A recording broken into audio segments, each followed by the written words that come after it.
Hi అండి, అందరికీ ఇంట్లో ఏం కూరగాయలు లేనప్పుడు ఎగ్స్ ఉంటే చాలండి. ఎగ్ ఫ్రైడ్ రైస్ అయితే చాలా ఈజీగా అయితే చేసుకోవచ్చు. ఎలా చేద్దాం చూద్దాం రండి. ముందుగానే స్టవ్ ఆన్ చేసి కడాయి పెట్టి ఆయిల్ వేసి ఆయిల్ వేడెక్కాక ఆనియన్స్, పచ్చిమిర్చి, కరివేపాకు వేసుకొని దోరగా వేయించుకోవాలి.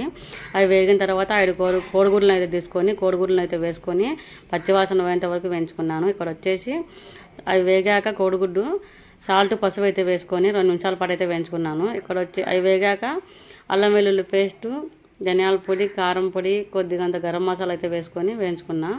ఇక్కడైతే వేయించుకున్న తర్వాత సన్నగా కట్ చేసి పెట్టుకున్న కొత్తిమీర అయితే వేసుకొని 2 నిమిషాల పాటు అయితే వేయించుకొని ముందుగా అన్నం చేసి ఉంటాం కదా, అన్నాన్ని అయితే చల్లారి తీసుకొని ఈ కోడిగుడ్లోకి అయితే వేసి మొత్తం అయితే కలుపుకున్నాను సిమ్లో పెట్టి. ఇలా మొత్తం కలుపుకున్న తర్వాత ఎగ్ ఫ్రైడ్ రైస్ అయితే రెడీ అయిపోతుంది.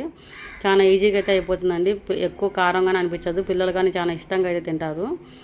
నా వీడియో కనుక నచ్చినట్టయితే ప్లీజ్ సబ్స్క్రైబ్ చేసుకోండి. Bye friends.